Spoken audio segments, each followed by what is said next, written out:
അടിപൊളിയാണെന്ന് ബന്ധുക്കളും സുഹൃത്തുക്കളും പ്രശംസിച്ചിട്ടുണ്ടാകും.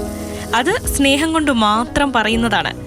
അല്ലെന്ന ആത്മവിശ്വാസത്തോടെയാണ് 20-ലേറെ വനിതകൾ മാതൃഭൂമിയുടെ പ്രത്യേക പാചകപ്പുരയിലേക്ക് എത്തിയത്.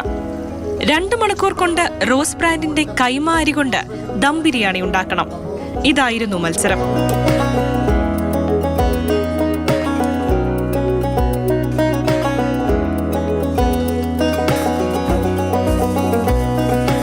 മത്സരം പൂർത്തിയായി ദം പൊട്ടിച്ചപ്പോൾ എല്ലാം ഒന്നിനൊന്നു മെച്ചം.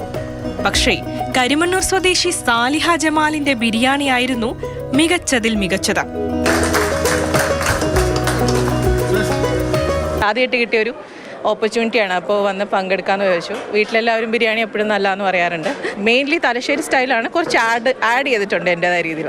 തൊടുപുഴ പെരുമ്പിള്ളിച്ചിറ സ്വദേശി നസീമ നിയാസ് തയ്യാറാക്കിയ ഫ്രൈഡ് ചിക്കൻ ദം ബിരിയാണിക്ക് 2ാം സ്ഥാനം. വാഗമൺ പുള്ളിക്കാനം സ്വദേശി മമത രാമചന്ദ്രനും ഫ്രൈഡ് ചിക്കൻ ദം ബിരിയാണിയുമായി ദയാ ജോർജും 3ാം സ്ഥാനം പങ്കുവച്ചു. മത്സരത്തിൽ പങ്കെടുത്തതിൽ ഏറെയും വീട്ടമ്മമാരായിരുന്നുവെങ്കിലും എഞ്ചിനീയറിംഗ് വിദ്യാർത്ഥിയായ ആൽഫ ഇതിൽ നിന്നും വ്യത്യസ്തയായി. ഈ ഒരു ഷോയിൽ ഏത് പ്രായക്കാർക്കും പങ്കെടുക്കാം എന്നുള്ളതാണ് ഏറ്റവും മികച്ചതായിട്ട് എനിക്ക് തോന്നിയത്.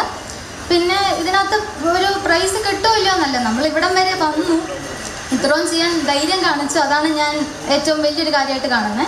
മത്സരത്തിൽ പങ്കെടുത്ത എല്ലാവർക്കും പ്രോത്സാഹന സമ്മാനമുണ്ടായിരുന്നു. ജില്ലാതല മത്സരത്തിൽ വിജയിച്ച 1ഉം 2ഉം സ്ഥാനക്കാർക്ക് കൊച്ചിയിൽ നടക്കുന്ന കേരള ബിരിയാണി ക്വീൻ മത്സരത്തിൽ പങ്കെടുക്കാനും കഴിയും. മാതൃഭൂമി ന്യൂസ്, ഇടുക്കി.